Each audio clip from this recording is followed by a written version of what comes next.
한 주간 지역 정치권 소식 알아보는 주간 정치입니다. 국회가 이번 주부터 내년도 정부 예산안에 대한 심사에 들어갑니다. 대구 경북 정치권도 지역의 대형 현안 사업을 위한 총력전에 나섰는데요. 국회 상황이 엄중합니다. 윤석열 대통령 부부의 공천 개입 의혹과 더불어민주당 이재명 대표의 사법 리스크 등으로 정치권이 치열하게 대치하고 있기 때문입니다. 한치 앞을 내다보기 어려운 정세 속에 지역 현안을 어떻게 풀어가야 할까요?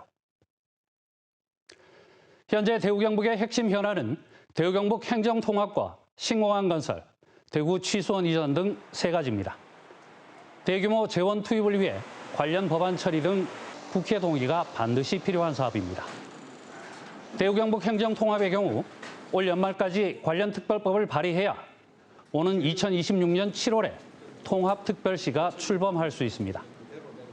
앞으로 시도의회 동의와 정부 심의, 국회 법령안 심사 등의 절차를 거쳐야 하는데 시간이 촉박합니다. 정부 법안으로 제출을 하게 되면 국회 가면 정쟁거리법에 안 되고 또 정부 법안 제출하려면 적어도 6개월에서 8개월 이상 걸립니다. 심사 과정이. 그거는 지금 현재로서는 불구하고 그래서 어원위법으로 해야 되겠는데. 대구 경북 신공항 특별법 개정안도 처리가 시급합니다. 개정안은 신공항 건설에 정부의 공적 자금 투입과 지방채 채무계상 면제 등의 특례 조항을 담고 있습니다. 개정안이 올해 안에 국회를 통과해야 신공항 사업을 공영개발로 전환하고 애초 목표인 2030년에 개항할 수 있습니다. 대구 취수원을 안동댐으로 이전하기 위한 낙동강 취수원 다변화 특별법도 시간을 다투고 있습니다. 예비 타당성 조사 면제 등을 담은 특별법이 국회를 통과해야 이 사업을 속도감 있게 추진할 수 있습니다. 이게 1, 2년 걸린 게 아니고 30년 숙제입니다.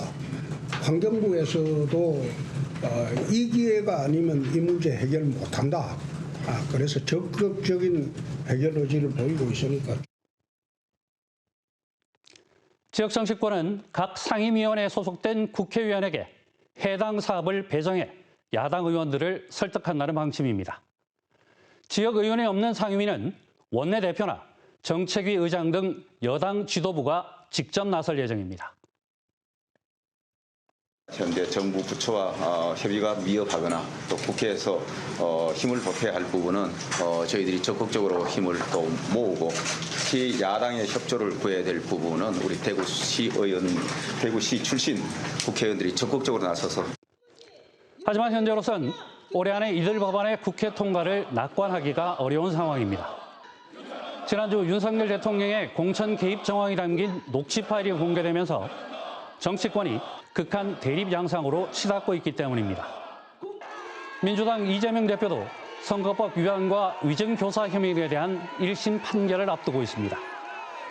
윤 대통령 부부에 대한 추가 녹취 파일의 수위와 이재명 대표의 선거 수위에 따라 정치권의 대립과 갈등이 치열해질 것으로 예상됩니다.